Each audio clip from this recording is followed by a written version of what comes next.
Empathy? It is a word that many consider a virtue, yet for some it is dismissed as little more than a modern invention. Charlie Kirk himself often rejected the concept, presenting empathy as weakness rather than strength. In his worldview, gun deaths were not a tragedy to be prevented, but an acceptable price to pay for the preservation of the Second Amendment. On a college campus yesterday, that very worldview came full circle. Charlie Kirk was shot and killed while speaking in debate. As of this recording, the shooter remains at large. Before continuing, let us be absolutely clear. Violence has no place in a democratic society. No one should celebrate the act of killing. But in examining the legacy of Charlie Kirk, we must resist the temptation to rewrite history, to transform him into something he never was: a martyr, a hero, or a figure of moral courage. The tragedy of his death does not lie in the loss of a great man. It lies in what his life represented and what his death now threatens to symbolize for American democracy. For over a decade, Charlie Kirk was a defining voice of America's culture wars. He was not an academic, nor a statesman. He was, in truth, a community college dropout who transformed himself into a political influencer. Through his organization, Turning Point USA, he mobilized vast numbers of young voters, secured the loyalty of Republican lawmakers, and helped redefine the boundaries of right-wing activism in America. But Kirk's rise was not rooted in unity. It was rooted in division. He condemned Martin Luther King Jr. as a bad man, denouncing the Civil Rights Act of 1964 as a mistake. He promoted the Great Replacement Theory, a conspiracy claiming minorities are plotting to replace white Americans. He spread election fraud claims that, though disproven in court, continue to shape public distrust in U.S. democracy. When the COVID-19 pandemic struck, Kirk could have encouraged responsible leadership. Instead, he denounced vaccines as medical apartheid, organized campus events that turned into super-spreader gatherings, and amplified anti-science rhetoric that cost lives. On the issue of guns, his words were chillingly consistent. As the death toll from mass shootings grew, including children bleeding out in classrooms and hospitals, Kirk described such losses as unfortunate but acceptable, the price of freedom. And on social issues, his stance was no less radical. He argued against abortion in all circumstances, even suggesting that if his own 10-year-old daughter were raped, she should be forced to carry the pregnancy to term.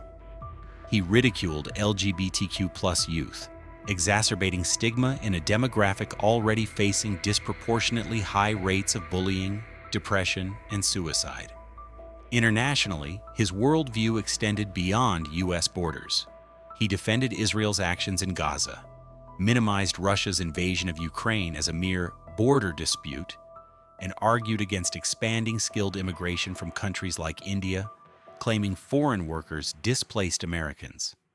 Domestically, he advocated harsher criminal penalties, proposed increasing America's already record-high prison population, and even suggested the return of public executions. He reduced higher education for women to a pathway to marriage, dismissing the value of knowledge itself. All of this, despite having no background in political science, sociology, or law. And yet, he influenced Republican strategy at the highest levels of government. Now, in death, Kirk's image is being transformed. Former President Donald Trump has announced that he will posthumously receive the Presidential Medal of Freedom, the nation's highest civilian honor.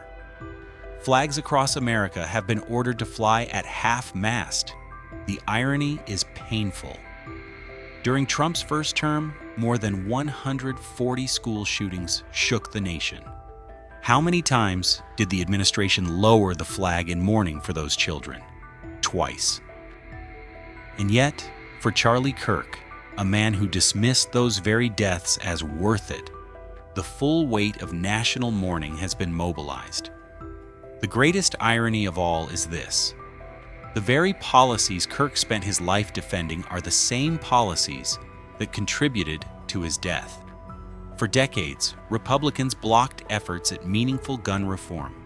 Democrats fought for sensible safety measures, measures that may well have prevented the shooting that took Kirk's life. But he, along with his allies, fought bitterly against them. The left advocated for laws that could have saved him. He campaigned against those laws until the very end.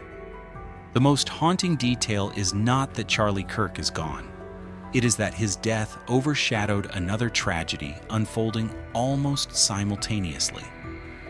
Just minutes after his assassination, another school shooting took place at Evergreen High School, only a few hundred miles away.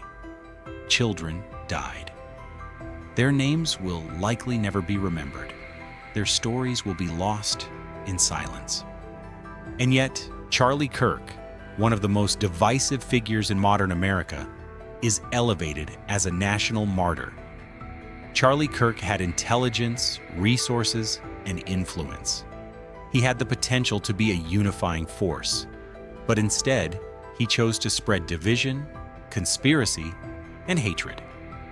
His death is tragic, not because the nation lost one of its great voices, but because it underscores the dark reality America now faces. A country deeply fractured, spiraling into violence, and dangerously close to the kind of authoritarianism Kirk himself once claimed to oppose. Those who live by the sword, Christ once warned, will die by the sword.